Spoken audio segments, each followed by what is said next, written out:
It's the ultimate fast food nightmare, a human body part in your meal. One poor diner's about to redecorate the table with their food, but are they seeing the contents of breakfast or dollar signs? Is this one of the worst food safety fails in history or a sinister hoax? When people hear about victims of a crime or a tragedy, they want to help, but some victims are taking advantage of that generosity. These are some infamous cases on this episode of The Infographic Show. Victims who turned out to be the bad guys. Number 10. Lots and lots of hate crime hoaxes. At the height of the 2008 election, Barack Obama and John McCain were engaged in a tense battle for the White House, even if it feels positively quaint now. And in the middle of all that, a woman came forward with a horrific tale that shocked America.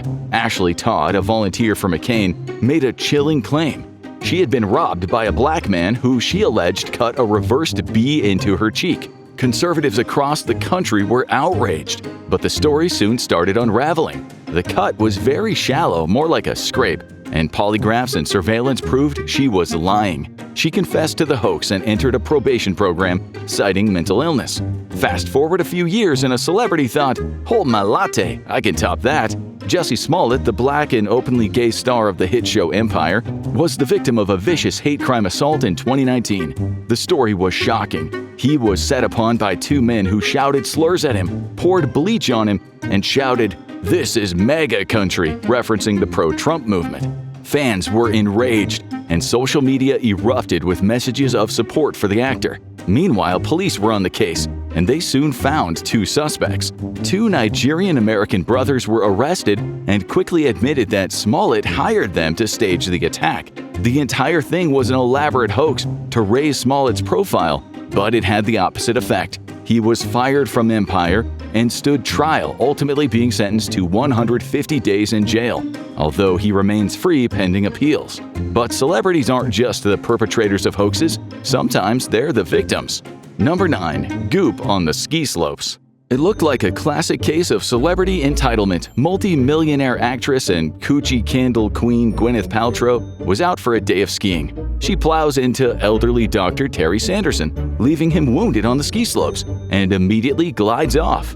Like it's just another goop cleanse. The doctor's injuries affect his ability to perform his job and enjoy life. He immediately files a lawsuit for his medical costs and pain and suffering, something that an A-list celebrity can definitely afford to pay, right? Well, much like with Hollywood makeup jobs, appearances can be deceiving. As soon as the trial started, Sanderson's case started to crumble. Eyewitness reports contradicted his version of the events, revealing that the collision was minor. In fact, it was Sanderson himself who was actually moving faster at the time, putting him at fault for the collision. Sanderson even reportedly told Paltrow he was fine when he skied off. Then, doctors' reports surfaced, indicating that the health issues that he blamed on the collision, like poor eyesight and memory issues, were pre-existing. The court of public opinion wasn't quite as sympathetic when it came out that Sanderson was a well-off doctor, hardly scraping by. The court ruled totally in Paltrow's favor, and she got the last laugh when she made a passive-aggressive comment of, "I wish you well," to Sanderson as she left the court. And nothing gets the sympathy flowing like when kids are the victims. Number 8. The Great Cookie Caper.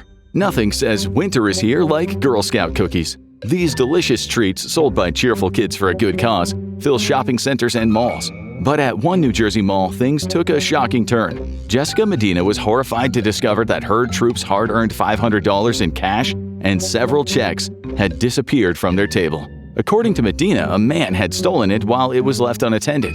The public was enraged, and the media attention helped the troop raise their money back and more. There was just one problem. Medina was likely just covering her own butt. The manhunt led to a supposed suspect and his elderly companion, but the case took an unexpected twist when police ruled them out completely. The money hadn't even been on the table. Police believe that the money may have been accidentally discarded, and Medina concocted the story to cover up the loss. While the police didn't wind up filing any charges, Medina did ultimately face a more humiliating fate than an arrest, being fired from the Girl Scouts. But one woman in the 1990s had a far more terrifying story about her kids. Number 7. An infamous frame-up. During the 1990s, kidnappings were a great fear of American parents. One of the most horrific cases happened to 23-year-old mom, Susan Smith, in South Carolina. She reported to police that her vehicle had been carjacked, reportedly by a black man. and he had driven off with her 2 small boys still in the back seat. A massive manhunt ensued for the suspect and the car, with no sign of them, and as pressure mounted, the police started to find holes in Smith's story and interrogated her. And she confessed that they would find her car at the bottom of a nearby lake. The 2 drowned children were found in the back seat of the car at the bottom of John D. Long Lake. Smith had been having an affair with a local rich man who didn't want kids, and she decided to get rid of the problem. Her ex-husband, the boy's father, was not involved and was horrified by her actions. Police later revealed that they were suspicious of Smith's actions from the start, even though the public bought into the initial panic. The murderous mom would ultimately be sentenced to life in prison, narrowly avoiding the death penalty. As of 2024, she would be eligible for parole for the first time, although a disciplinary case for trying to sell her story to the media would likely dim those odds. This next case didn't go as far, but she won't be winning Mother of the Year either. Number 6. The Great British Fraud. Kidnappings of children might be fairly rare, but whenever a high-profile one happens, every parent is looking over their shoulder.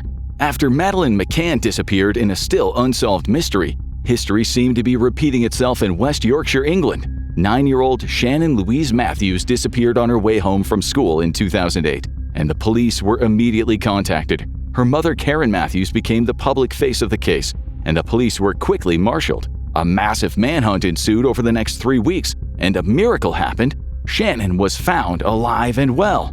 But it's where she was found that's interesting. The culprit, 39-year-old Michael Donovan, was arrested and turned out to be the uncle of Karen Matthews' current boyfriend. Upon questioning, the entire ruse fell apart. Matthews had orchestrated the fake kidnapping herself, hoping to create a media sensation, profit off of public donations, and collect the reward money. Donovan and Matthews would both be charged with fraud and were sentenced to 8 years in prison. But hey, they've certainly got the media attention she wanted, so it might be best to leave kids out of it, but that doesn't mean you can't have a good hoax. Number 5. The Great Self-Kidnapping. Sherri Papini was living every woman's worst nightmare. She went out jogging on November 2, 2016 near her home in Redding, California, and the 34-year-old woman vanished without a trace. 3 weeks later, she was found wandering on the side of the highway still wearing restraints, having apparently been freed. She told a terrifying tale of being abused and branded and had lost a significant amount of weight. 2 suspects were sought and DNA was found on Sherri belonging to an unknown male. No hits were returned in the criminal database, but those people weren't unknown to Sherri. The case became a media sensation, but the authorities were skeptical. Years after her mysterious disappearance, the DNA was revealed to be from Sherri Papini's ex-boyfriend, James Reyes. When police finally made an arrest, it wasn't of a kidnapper, but of Papini herself. She had pulled off the elaborate hoax to be able to spend time with Reyes away from her husband. She pled guilty to mail fraud and making false statements, serving 18 months in prison and ending up in a divorce. But she did get one perk out of the whole thing. She's had a Lifetime original movie, a Hulu documentary, and even a name drop in an Eminem song. The internet has made hoaxes more common, but this kind of thing goes way back. Number 4. The Great Train Robbery. In the 1800s, train travel was the hottest thing around. It was affordable, fast, and safe. But in the Wild West, tales of bandits boarding trains was common. Across the pond in the UK, however, it was seen as a safer prospect. That all changed when Thomas Briggs, a 69-year-old banker, turned up dead. The case quickly gained attention, and a German tailor named Franz Muller stepped forward, claiming he'd been robbed on the same train. But when a cab driver reported that Muller had been in possession of a suspicious gold chain belonging to Briggs, police sought out the tailor, and he immediately hopped on a sailing ship to America. What ensued was one of the most exciting police chases of the 19th century, with several people involved in the case boarding a ship to pursue him. Muller had a head start, but the other ship was faster, and Muller was arrested carrying Briggs's gold watch and hat. He was extradited back to London, where he was convicted after a trial and sentenced to death. The King of Prussia, soon to be King of Germany, even got involved, petitioning for mercy but was denied. Muller would ultimately hang. There was no hoax more stomach-churning than this next one. Number 3. Giving Wendy's the finger. Wendy's has a reputation as one of the better burger joints, thanks to its chili and square-grilled patties. But there is one thing people wouldn't expect to find there: a finger in their food. That is exactly what Ana Ayala discovered in 2005, a fingertip in her chili. Naturally, everyone was disgusted. It became a media frenzy, and it basically destroyed Wendy's reputation. The company reportedly lost over $30 million in revenue due to the backlash, and Wendy's promised an open investigation, and that's what they did. And the results were shocking. Forensics quickly exposed the plot twist. The finger hadn't even been cooked in the chili. It turns out Ana Ayala had a history of shady lawsuits, and the fingertip belonged to her husband's associate, lost in a work accident. The husband and the wife cooked up the scheme as part of a plan to extort Wendy's, and she had planted it. Ayala and her husband were both sentenced to 9 years in prison, but Ayala was released after 4 for good behavior. She was banned from Wendy's permanently, though, as the fast food giant tried to repair its reputation.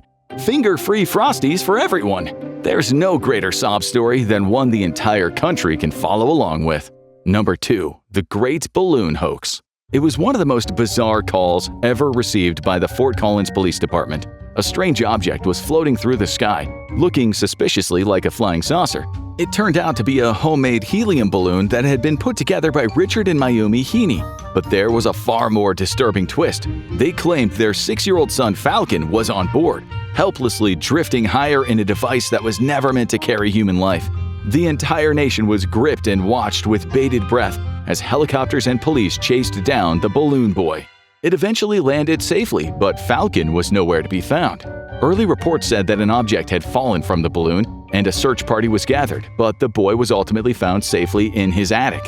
The media soon turned on the parents, especially after Falcon let it slip during an interview that "we did this for the show."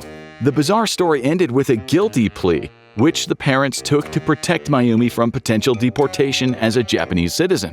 They both served short jail sentences and paid restitution, and were ultimately pardoned in 2020. But the odds are Falcon has been sentenced to a life of being called Balloon Boy at school and work. But no hoaxer was more infamous than this next one. Number 1. The Man Who Killed Halloween. During the 1970s, paranoia about Halloween was starting to circulate among suburban parents. Were people really putting razor blades and poison in candy? The authorities insisted that this was just a hoax and trick-or-treating was safe. But one case in Texas seemed to prove this very wrong.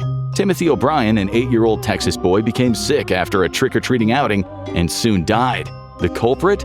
Cyanide poisoning, soon traced to tainted pixie sticks. It seemed that the parents' worst fears had come true, and the grand old tradition of trick-or-treating might be ruined forever. But the truth turned out to be far closer to home. Timothy's grieving father, Ronald Clark O'Brien, turned out to be deeply in debt. The sinister patriarch thought some life insurance money could solve his problems. He had poisoned the pixie sticks, distributing them to his son, daughter, and 3 neighborhood children at his house. But only Timothy consumed the candy. Though O'Brien claimed to have gotten the candy during trick-or-treating, the other children confirmed he had handed it out. The evidence soon piled up, and the Candy Man was ultimately indicted for murder 1 and faced lethal injection in 1984. This remains the only confirmed case of trick-or-treating poisoning. Who takes the crown as the biggest phony victim on our list? Did any of these stories shock you or make you see things differently? Drop your thoughts in the comments below. We're ready for the debate. Now check out Most Corrupt Judges in History, or watch this video instead.